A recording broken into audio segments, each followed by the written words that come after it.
Of the contenders who stand the best chance to win the SEC this year, will more than one team make the college football playoff? Or could we see a dark horse make a run this season?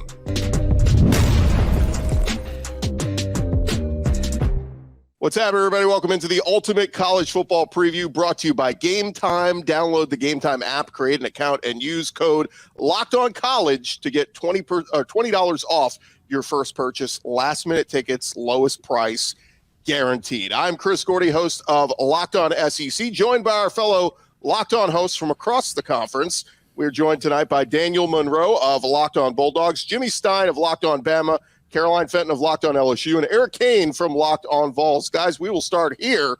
When we're looking at the contenders in the SEC, I think it starts with these four: Georgia, Bama, LSU, and Tennessee. So let's start here. What does your school need to do to win the championship? Daniel, let's start with you. What does Georgia need to do? I think Georgia's path to the SEC championship game is they need to stay injury-free, and they need to play up to the standard of football that they've set for the last couple seasons. It certainly doesn't hurt that we don't have to play Caroline or Jimmy's teams during the regular season. Much has been made about the Georgia schedule, and there's no getting around it. Georgia does have Ole Miss and Tennessee both late in the season. Both of those teams stand to be pretty good. Tennessee probably very good. That game's on the road. I mean, that seems to be the game that's going to decide the SEC East, and so for Georgia, early on, it's about taking care of business. And as we get later in the season, they're going to have to win those big games to get back to Atlanta. Yeah, I think Georgia's going to be just fine. I think I saw a couple of high schools on their schedule this year, so they should be undefeated there towards the end of the season. Jimmy, what does Alabama? What's their biggest game, in your opinion, to get to Atlanta? Well, the biggest game to get to Atlanta is probably the game against LSU. That's late November. It has nothing to do with the SEC standings, but the biggest game on Alabama's schedule, I think, is week 2, the non-conference game against the Texas Longhorns. Only simply, that's the tone setter, and it's all about, has Alabama found a quarterback in week 2? If Alabama beats Texas, plays well, and has found their quarterback, then the SEC schedule looks a little different, right? But if you don't have a quarterback, that game doesn't go well. All of a sudden, a lot of SEC games are in play for Alabama. So really, I think that's the one that sort of tips the scales on what happens with Alabama this season. But in terms of getting to Atlanta and in the conference standings, I look at LSU as the biggest challenger, of course, for Alabama in the West. That game is at home in Tuscaloosa in early November. But as Caroline knows, for whatever reason, the home team doesn't always have a ton of luck in the Alabama-LSU game. Visiting teams do pretty well in that series, but that looks to me to be the matchup that may decide who wins the West and goes to Atlanta. Yeah, and at least Alabama gets that Middle Tennessee State warm-up to try to figure out this whole quarterback thing if it's not decided by week 1. Caroline, we saw Brian Kelly in year 1 win the West. Can he do it again? What's LSU's biggest obstacle this year? I think it lies in, can this offense be as consistent and just flat out good as it was in its three-game stretch of the season, its best 3 games of the season, that stretch of Ole Miss, Florida, and Alabama. That's when you really saw everything come together. That's when you saw Jaden Daniels have a certain sense of confidence that we didn't see at the beginning of last season. That's when this offensive line was really finding its stride. You had good chemistry between those 5 guys up front. The offense took some time, which was to be understood. A new head coach, a new offensive coordinator. You have a quarterback transferring in. You've got 2 true freshmen on the outside of the offensive line. There was a lot of figuring out that this offense had to do, this whole team had to do this past season, but specifically the offense. So if the offense can start off this season where it left off this past season, where Jaden Daniels can take a step forward in year 2, where this offensive line can take a step forward in year 2, how the tight ends are being utilized, how we saw with Mason Taylor this past season. If all of that can start where it left off, I think this team is in good shape. But if you're still going to take your time settling into this season, the schedule doesn't really allow you to do that. You start off with Florida State, another preseason top 10 team. LSU doesn't have the luxury of playing, a high school team like Georgia, or maybe start off the season with Middle Tennessee State like Alabama does. So they got to get things figured out quickly, but I think it all lays in that offense. Yeah, only 2 schools in the SEC bring back their head coach, offensive coordinator, and starting quarterback, and that's LSU and Vanderbilt of all schools. So going to be interested to see with that continuity. Eric, Tennessee, kind of that team, second-tier team in the East that everybody thinks. They're looking at that Georgia game saying that's the game, but how does Tennessee get to Atlanta this year? Yeah, I mean, it's all about the quarterback. You saw how effective Josh Heupel's offense has always been with a quarterback that's, producing and being efficient, and you saw the last 2 years with Hendon Hooker. But for Tennessee, it's all about Joe Milton. If he can, maybe not play up to the level of Hendon Hooker, but play efficiently and, minimize the turnovers and be accurate with the football. And, Tennessee will go as Joe Milton. But when you look at the schedule, of course, kind of like Jimmy was saying with week 2 with Texas, of course, this is an SEC game, but week 3 at Florida, it's going to be huge for Tennessee, a place Tennessee hasn't won since 2003. You got to win over Florida last year, which was obviously big. And if there's ever a year to win down in the swamp, it better be this year, right? Because Florida's not going to be down for much longer, in my opinion. But this is a very winnable game for Tennessee. That's coming in week 3. Of course, South Carolina in week 4 is going to be, or week 5 is going to be huge. A&M at home. You have the third Saturday in October. That's going to be on the road in Tuscaloosa. You know that Alabama's going to want to get that game this year, especially with the way that it lost last year at Neyland Stadium.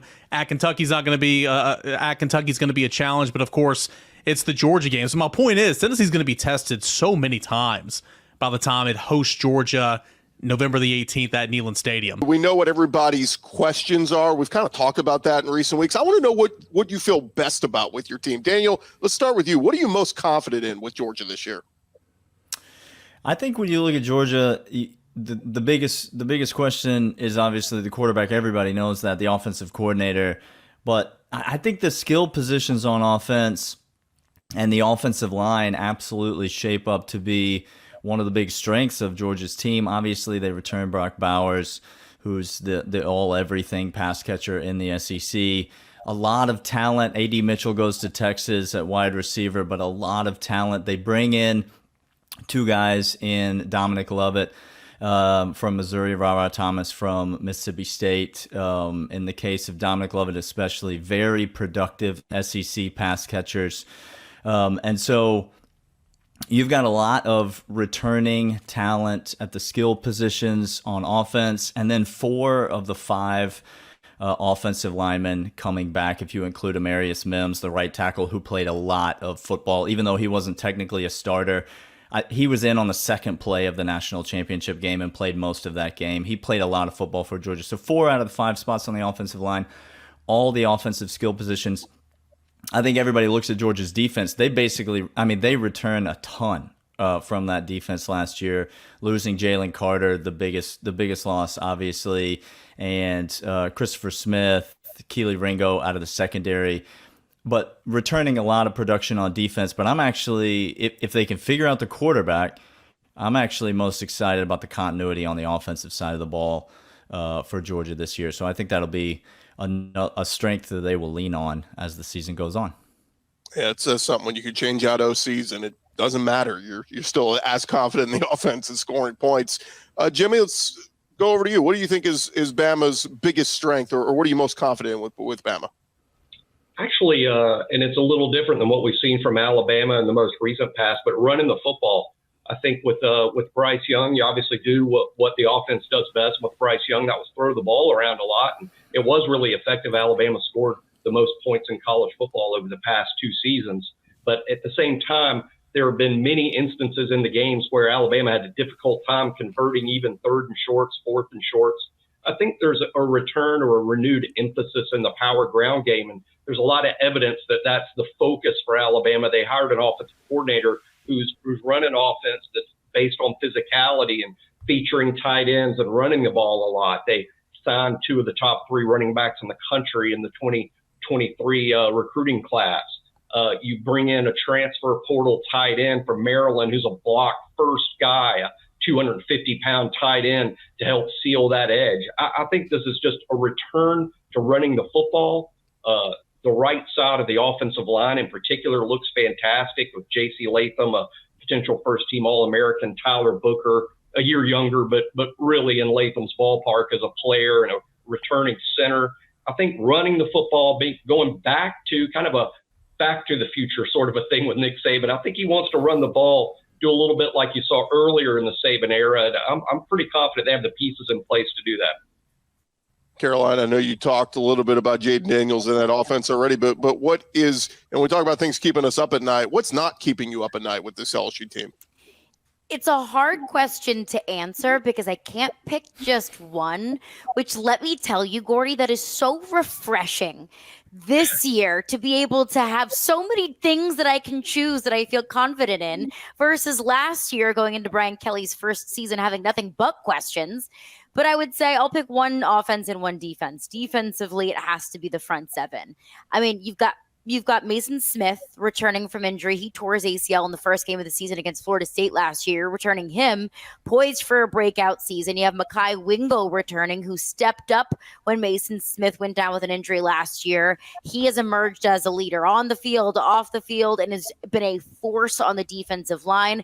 Of course, returning Harold Perkins, who I believe is going to be one of the best, if not the best, defensive player in college football this year. And then you bring in Omar Spates, a 4-year starter at Oregon State on the defensive line. You've got Ovia Gufo transferring in from Texas, who actually spent the beginning of his career at Notre Dame with Brian Kelly, who's coming in, who's likely slated to fill in that jack linebacker position, filling B.J. Ojolari's spot. So you've got a whole lot of experience on that defensive line, and there's a whole lot of guys that are proven and also poised to do even more this year. Harold Perkins filling in into kind of that will linebacker spot. Mekhi Wingo, now that he's a certified starter, I'm excited what they can do and build upon in year two. And I know that Mason Smith is going to be coming back hungry after sitting out the entirety of the season last year with a torn ACL. I think if I have to choose one offensively, it's probably the run game. And it's really for no reason other than this room is stacked. They've got so much depth. Returning Noah Cain, Josh Williams, Armani Goodwin, and John Emery. You're adding Trey Hawley, a 4-star running back from Louisiana, into the mix. You're also adding Logan Diggs from Notre Dame into the mix. You've got so many options. You've got a whole lot of depth. So I'm excited to see what offensive coordinator Mike Dunbrock does with the run game, how they kind of use this running back by committee, and how they're able to utilize this depth to their advantage. Because that's something that Brian Kelly has emphasized so much, is the difference between this LSU team being a national title contender and not is depth. Eric, we'll jump over to you. We're talking not what's keeping us up at night, but what we're most confident in. What are you most confident in with Tennessee this year?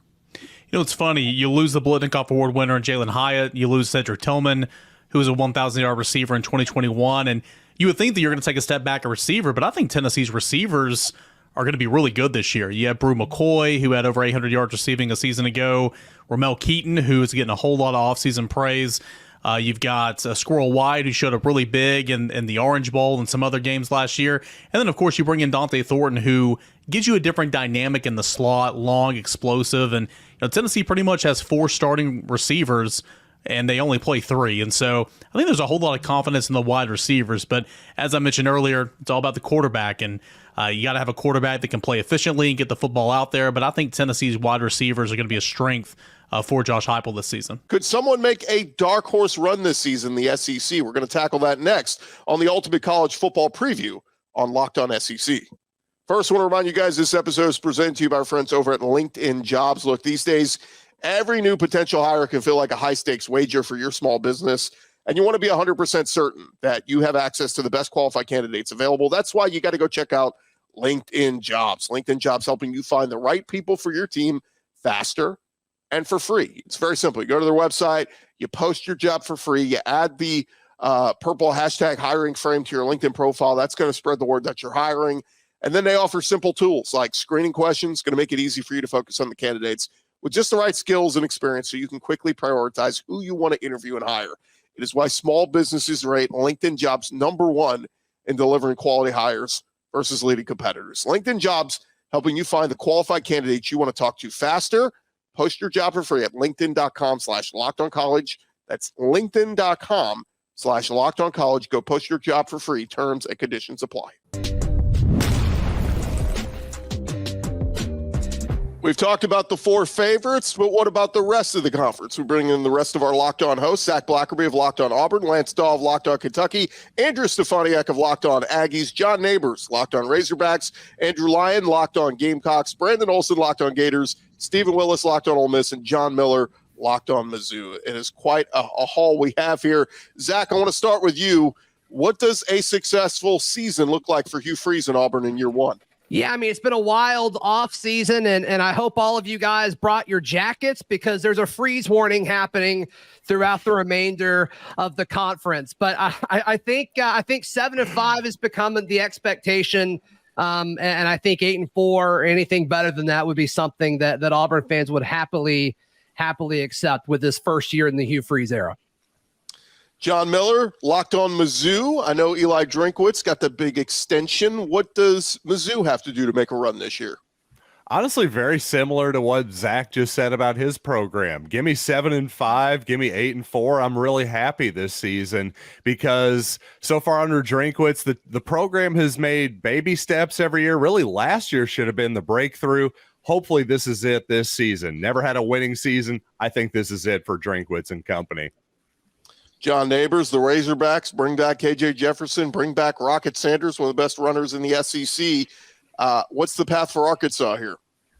Well, I think everybody's expecting at least 7 wins. You got to improve on last season, which was an epic disappointment. They shouldn't have gone 6-6. They should have been a lot better, but it's kind of the story of Razorback sports. It's always about shoulda and coulda, but you actually got to execute it. But Arkansas does have KJ Jefferson back. They got Rocket Sanders, who is arguably the best running back in the SEC, in my opinion. He's also gotten bigger, faster, stronger. The secondary has improved dramatically, and they've made some needed coaching changes at the coordinator position. The schedule is actually easier overall. They do have a tough stretch in the middle of it, but anything less than 7-5, Razorback fans are not going to be happy. I think 8-4 is absolutely in the driver's seat of what they're probably going to do. And 9-3, if you told me that, I wouldn't be surprised either. But I think there's a lot of reasons to be confident about Arkansas this year.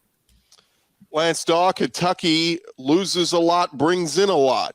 Mark Stoops hitting up that transfer portal, getting a new running back, a new quarterback, and, oh, by the way, a good OC returning in Liam Cohen. What's Kentucky need to do to make a run? Well, I think, like you just mentioned, it starts and ends with what this offense can do. Now, something that we didn't mention is the offensive line retooling there through the transfer portal. I think that's going to be a big factor in what Kentucky does in big-time games this season. Speaking of the schedule, it's pretty manageable, all things considered. You get both Alabama and Tennessee at home. I'm very excited to see what Devin Leary looks like underneath Liam Cohen, who was here in 2021. It's all about whether or not the Wildcats can put up points. Brad White, the defensive coordinator here for the Wildcats, has had them consistent on that side of the ball for 4 years running now. I'm expecting good things from him and that unit, but overall, it's about scoring points at UK. Yeah, J.J. Weaver back. We'll see what they can do. We head on down to the Swamp, talk with Brandon Olsen about the Florida Gators. Not the best year 1 for Billy Napier, but expectations raised for year 2. What's Florida need to do to make a run this year? Yeah, the reigning Pac-12 champion Florida Gators are kind of – I'm not like everybody. We're like 7 wins, 8 – bowl eligibility is the goal here. You got a tough schedule this year, 6 top 25 opponents, 5 in the top 15. Ain't going to be an easy year if you're the Florida Gators. A lot of roster turnover, less explosive team here, obviously, but it's one of those times where we're looking at a team where recruiting's going really well. The process is underway to get Florida back to where Florida belongs, of just pure greatness. But this year, I think reasonably, if you can get bowl eligible again, then you're looking at what I would consider a successful season in Gainesville. Ground and pound. That's what Florida's got to do this year to be successful. Andrew Lyon, host of Locked On Gamecocks. You bring back Spencer Rattler, Juice Wells at wide receiver, a lot of weapons. What's South Carolina got to do to make a run? Well, Chris, I think that for South Carolina, same deal as Brandon just said. You got a really tough schedule coming up this year. You got a brutal road slate with games against Georgia, Tennessee, Texas A&M, and also a game against Missouri that you have not won in several years. So for Shane Beamer Company, can you defeat the teams that you defeated last year once again, teams like Kentucky, maybe knock off a Tennessee? And can you also get back against the Florida Gators? Can you knock off the Missouri Tigers? All of it's going to rely on Spencer Rattler, Antoine Juice Wells, and that offense, and really either the offense or defensive side of the ball just catching up to their special teams unit. If the Gamecocks can do that, then they will definitely fulfill expectations in 2023. Yeah, it'll be fun to watch what they look like. Over in College Station, Andrew Stefaniak covering Locked On Aggies. Andrew, everything I've read this week in terms of season previews, everybody's picking the Aggies as that dark horse. What's the dark horse got to do to make a run? This Texas A&M team, year after year recently, they've been a team that many have had as one of the better teams in the country, let alone the SEC. Now the Aggies are kind of more of the underdog in the conference. And folks, I think this is a year where Texas A&M makes a run. You return 16 starters, which is the most in the SEC. You return a lot of those 2022 guys. If you look at blue chip ratio, I'm a big believer in that statistic. This is a top 5 roster in college football, according to blue chip ratio. So there are a lot of pieces for Jimbo Fisher. And recently we found out that Coach Bobby Petrino is going to be calling plays for the Aggies, which I think that right there is going to lead to wins on the field for Texas A&M. This is a team that I think that is going to put the college football community on notice sooner than later. Yeah, and I love that the talk is he may be up in the booth. Good. Stay away from Jimbo. We need to separate both you guys, see how it works. Lastly, the Ole Miss Rebels, Stephen Willis, one of the hottest teams to start last year, not so much down the stretch. How does Ole Miss and Lane Kiffin balance this out and make a run? Well, first of all, you've got the best running back in college football, not just the SEC. And Ole Miss needs to ride him to go as far as they can. Jackson Dart has had an unbelievable fall camp to this point. He has not taken a rep in anything other than the first string. 2 all-conference USA receivers come into play, Under Armour All-American game. They've retooled their offensive skill pieces, and they also return the whole offensive line. They have a chance to be a really explosive unit offensively. The question on this team is going to come on the defensive side of the ball. I expect it to be a little bit clunky as Pete Golding comes in his first year, and they have transfers all over the field. I think one player was actually signed by Ole Miss that's going to be played on the defensive side of the ball. But I have them predicted at 9-3. You look at ESPN FPI, that 60% probability wins for 9 games and over 60% probability losses in 3 games. So they believe that as well. But anyway, I think this season should be a lot of fun, and it needs to hurry up and get here seriously.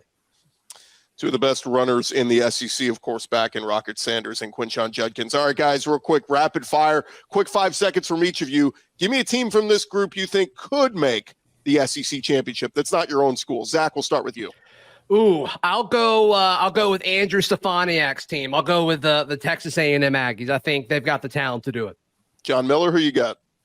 I'm going to go Locked On Ole Miss. I'm a Lane Kiffin guy. Nice. Fun to see that. John Nabors? This is awful. Give me like Auburn, maybe. I don't know. Aggies, just pick one. Wait, I don't know. John, say that again, please. Just real quick. Yeah. Well, hey, listen, it's not a compliment. It just shows you that nobody else has a chance. So. Yeah, that's fine. Arkansas couldn't beat Hugh Freeze at Liberty, so it is what it is. Lance, who you got? Yeah, this is tough here. I'll go with South Carolina and Spencer Rattler, hoping that he can actually make the leap that he was expected to as a 5-star coming out of high school. Hey, maybe that offense is just crazy elite all of a sudden under Dawe Loggins. Brandon Olsen, who you got? That offense ain't crazy elite. I'll tell you that much, Lance. It's better than yours, man. Yeah, debatable because, well, winning. So I will say I think I'm going to give it to Auburn, mainly because I think their schedule is not incredibly tough this year. And so I think that gives them a little bit of a leg up there. But not super confident about any of us that are out here right now that are going to be in that one, especially not Texas A&M. Hugh Freeze getting the benefit of the doubt. Andrew Lyon, who from this group can make it? I'm not just returning the favor, Lance, but give me Kentucky. Mark Stoops and the Wildcats are going to surprise a lot of people this fall. Andrew Stefaniak, who you got? I want to say Arkansas. I don't love to say it, but that's who I'm going with. I like the Razorbacks this year. Stephen Willis, nobody's picked the Florida Gators. Who you taking? Yeah, I mean, I can't vote for myself, so I guess I would give it to John Nabors and the Arkansas Razorbacks. Very nice. We will see when this thing plays out, guys, who can make that run. There's always a surprise every year in the SEC. We'll see if that is this year. Thank you guys so much for your time. All right, will the SEC have playoff representation this season? That's next on the Ultimate College Football Preview on Locked On. But first, this episode is presented to you by our friends over at Bird Dogs. Look, Bird Dogs, they are doing their job, making you look good with their stretch khaki shorts designed to fit slimmer through the thigh and the leg to give you that truly sculpted look throughout these summer months. Bird Dog shorts do the exact same thing as Lululemon, but they fit way better. They fit better than regular shorts that are made of that stiff, restricting cotton. Bird Dogs fixing that issue. They got that cloud knit fabric that looks just like khaki, but it stretches so you get the way slimmer fit without having to sacrifice movement. And of course, they use an anti-stink, sweat-wicking fabric. Look, we're all sweating right now. It's 100 degrees across the South. Bird Dogs is taking care of you. So go check them out. Go to birddogs.com/lockedoncollege. Use our promo code LockedOnCollege. You will get a free white tech hat with your order. That's birddogs.com/lockedoncollege. Use our promo code LockedOnCollege. You will get that free white tech hat. You won't want to take your Bird Dogs off. We promise you that. Go check them out. birddogs.com/lockedoncollege. Who from the SEC is going to make the college football playoff this year? We know the SEC will have one. Why? Because they always have at least one. We've had a couple years where we've had two. How many will they get in, and who will those teams be? We go back to our expert panelists of the favorites in the East and the West this year. We start with Daniel Monroe, host of Locked On Bulldogs. Daniel, who from the SEC is getting into the playoff this year? How many teams? Is it one? Is it two? How are we doing? Yeah, I think I've gone back and forth on this as I have thought about it. We are going to, this will be the last year of the 14 playoff, and Alabama was so close to being the first two-loss team to make it in to the playoff last year. And I really think for there to be two SEC teams in the playoff this year, there's going to need to be a two-loss team in it. I don't see necessarily two teams the way that we had in 2021, for example, with Georgia and Alabama meeting in the SEC championship game, both teams undefeated in what amounted to be basically just a seeding game in the playoff. I don't see that happening this year. Jimmy already mentioned Alabama's schedule. We've already talked about Caroline's, and LSU's schedule. We've already talked about Georgia's lack of a schedule. Tennessee's got a brutal schedule. And so, I don't necessarily, other than Georgia, you'd be hard-pressed to just bet your house on one of these other three teams that we're talking about, no matter how good they are, getting to Atlanta at 11-1 or better. And that's ultimately, I think, what it would take. And so if I had to bet on a two-team playoff scenario, it would definitely be an undefeated Georgia losing the SEC championship game to a one-loss LSU or Alabama, who, maybe Alabama loses to Texas early in the season, and then mows through the SEC, beats Georgia, maybe, the same thing with LSU with the Florida State game, and then, all of that's forgotten by the time they get to Atlanta. So that scenario is definitely possible. I personally don't see it happen. I think it'll be a one-bid league for the SEC, and in my completely unbiased opinion, that team will probably be Georgia. No bias there taken. It is interesting with Ohio State and Michigan ranked preseason as high as they are. God, even if they both end up with one loss, one beats the other, it feels like they're both getting in again. But again, at Alabama and Georgia, with them being ranked so high, if both of them are sitting there either undefeated or with one loss apiece in the SEC championship game, you got to think both those teams are in, no matter the results of that game. Jimmy, where are you? How many SEC teams are we getting in, and who is it in the playoff? Well, the SEC's had a team in every year. I don't think that's going to change at all. And I agree with a lot of what Daniel was saying. I think Georgia is someone you could sort of pencil in. I think they have not the toughest schedule. A lot of the talk this offseason, but at the same time, I think that schedule, by the way, isn't so tough relative to Georgia. I wonder if Purdue was playing the same schedule, if they would say, hey, this is a cakewalk. I doubt that. But I think Georgia has a great chance to finish the regular season undefeated. I do think the game in Knoxville is going to be very challenging. But if Georgia goes into the SEC championship game undefeated, it's very difficult to imagine them not being in the playoff regardless of what happens. As to whether a second SEC team could get in, I think there are pitfalls out there for the Tennessees, for the LSUs, and for the Alabamas.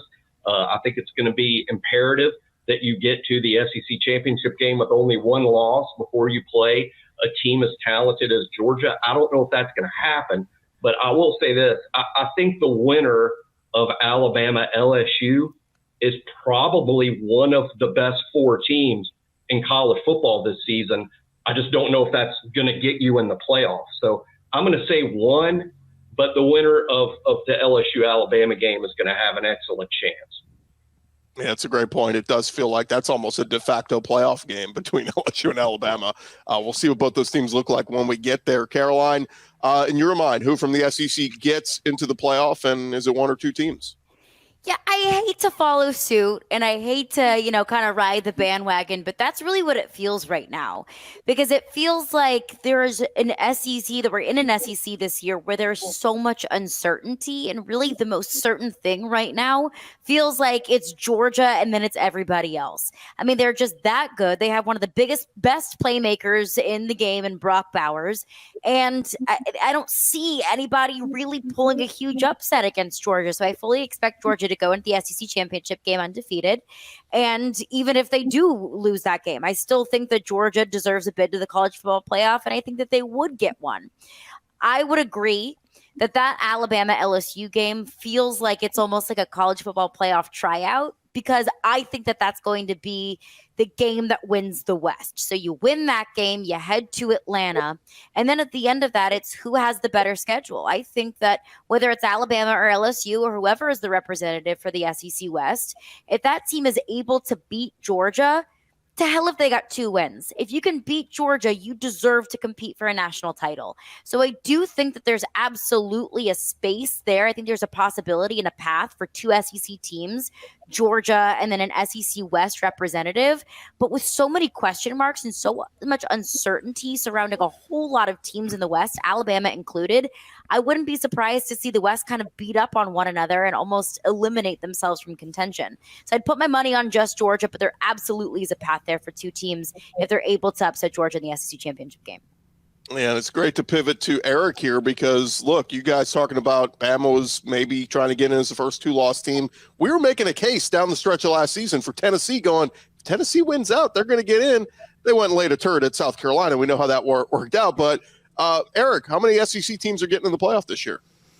Yeah, again, I hate to follow suit, but going 3rd and 4th in line here, I mean, I can't add much more to what these guys have already said.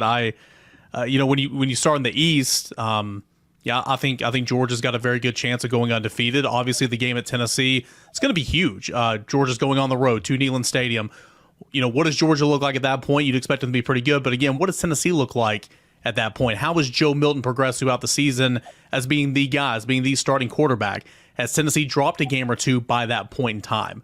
We'll see. I think that's the biggest game for Georgia heading into the SEC championship, and I believe they'll go on. So if I'm betting on a team from the SEC going to the college football playoff, which I believe the SEC champion will go to the college football playoff, and I think it'll be Georgia. And again, to kind of piggyback off, what everybody else said, if somebody were to beat an undefeated Georgia in the SEC championship game, whether they have 1 loss in the SEC West and LSU and Alabama, I think that team would be deserving, especially with the schedule and the RPI and all that type of stuff that it'll have on its resume. I think that team would be deserving as well. So I'll say Georgia. And again, obviously November the 18th at Neyland Stadium is going to be huge in that, and Tennessee can, try to wreck that a little bit. But I'll say Georgia, and then I think there is a path for the winner of the SEC championship game if you do beat Georgia. I'll give you this, guys. I think 2 SEC teams and 2 Big Ten teams get in. I think the Big 12 gets left out, the Pac-12 gets left out, and we just keep this thing rolling. We'll see how Pac-12's getting left out of everything. They are. Football. Sorry, They're guys. getting left out of football. Final What's year. the Pac-12? What is that? You're going to have to catch me up. What's the Pac-12? That's for another time, Jimmy. Thank you guys so much for your time, and appreciate it. What other teams make the college football playoff this season? The Ultimate College Football Preview continues with a look at the top teams from each conference. Follow Locked On SEC to catch that conversation, or check out another conference preview by subscribing to all the Locked On Conference shows wherever you get your podcasts.